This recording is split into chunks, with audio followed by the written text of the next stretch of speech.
take you back to a time when cell phones were still large and only used to make phone calls. Back in time before PlayStation and Xbox both existed. Back before there was an internet. Now, some of you might be too young to remember the early 90s, or heck, some of you might not even have been born yet. But back in the early 90s, I was 17 and about to start university. Now, to a lot of you, this might not seem like a big deal, but for me, no one in my entire family had ever gone to university. If I look at my entire extended family, if I go back, I was the youngest of 45 grandchildren, and not a single one of them got a post-secondary degree. I was going to be the first in my entire family line. I was going to be the first, against all odds, to go on and get a degree. I was going to be the first. Growing up, I always knew I was going to go to university. I'd always done well in school. I was a smart kid. I wasn't a genius, but I just coasted through and got good grades. I didn't even have to try.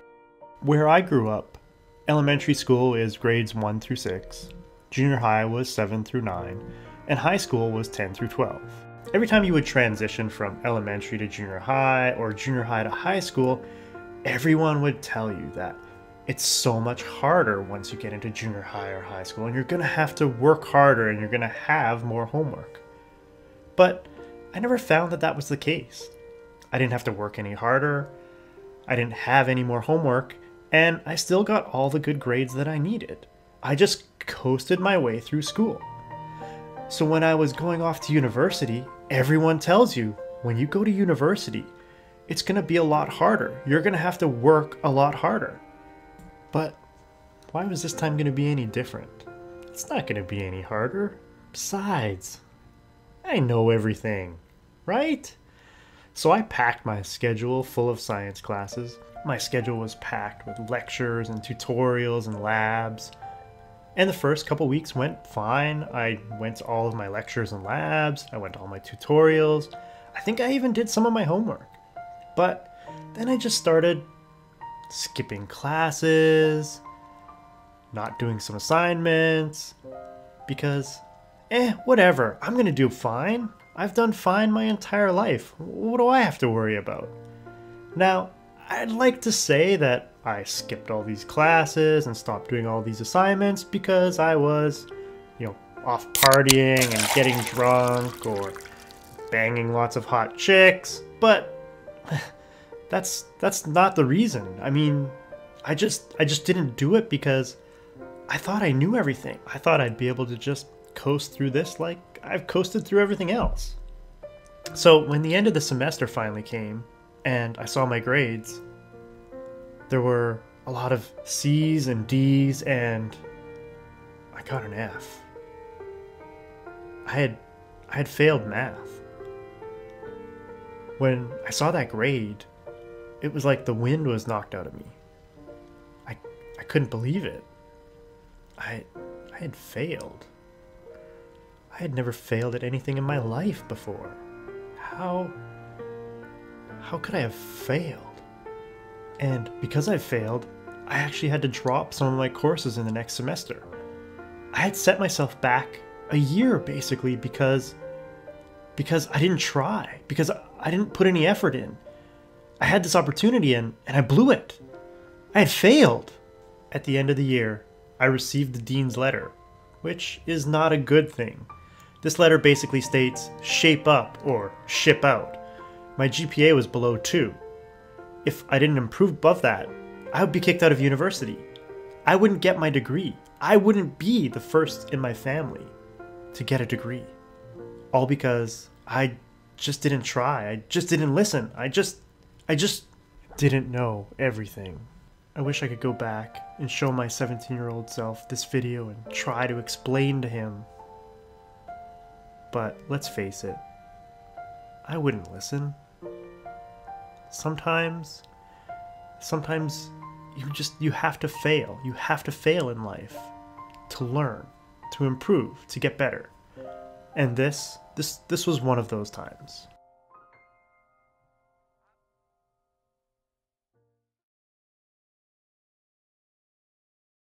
Some time ago, I learned a valuable lesson. Stupidity and the feeling of invincibility would eventually lead to real consequence. Many may hear this story and say, well, duh, you're an idiot, and you had it coming. I'll agree. But growing up with conservative parents and sheltered ideals would indeed only lead to my rebellious nature. To summarize, when you're 16, you just tend to do stupid shit. When you're 16, somebody... Alright, let's please not go down the road, because even I'm feeling awkward after that.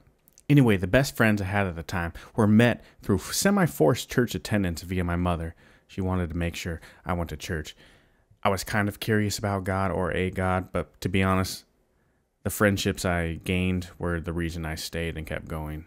I really didn't have an interest in the whole religion thing. Now, we had done a fair amount of stupid stuff before, but tonight, it would be a little different.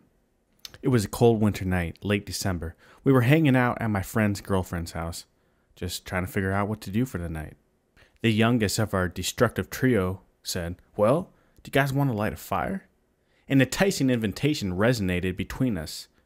But what or who would suffer our flames of youth? Porta potties, I said.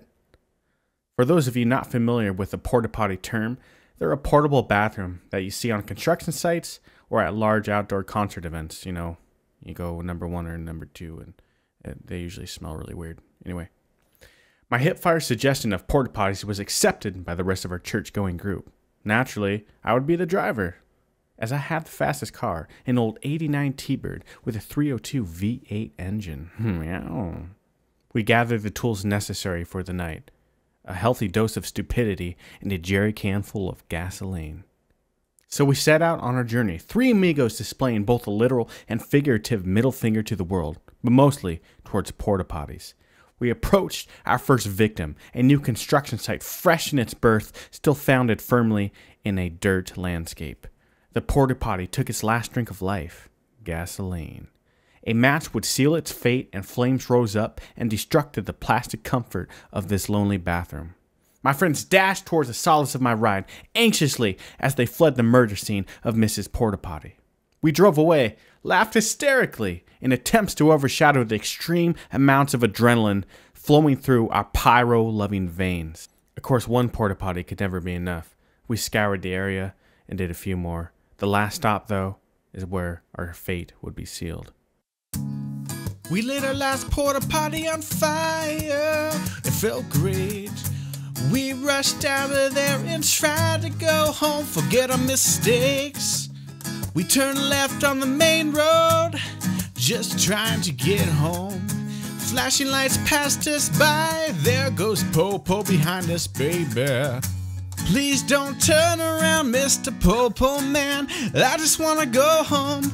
Please don't turn around, Mr. Popo man, I just wanna go home. We've had a long life full of destruction, just don't turn around, I wanna go home. Please, please, please, please. Fuck. Well, we never made it past those flashing lights. They pulled a 180, and I gave in after a brief thought of gunning it. I pulled into the Arby's parking lot and awaited my fate. Their guns were drawn. I followed their instructions carefully. Later, they would laugh as my ginger fro exited from the vehicle, with my hands up, along with my comrades. After paying a few $1,000s in restitution fees, 100 hours of community service, and a year of probation, I finally learned my lesson. I was no longer invincible, and my poor choices had finally caught up with me. But boy, was it fun.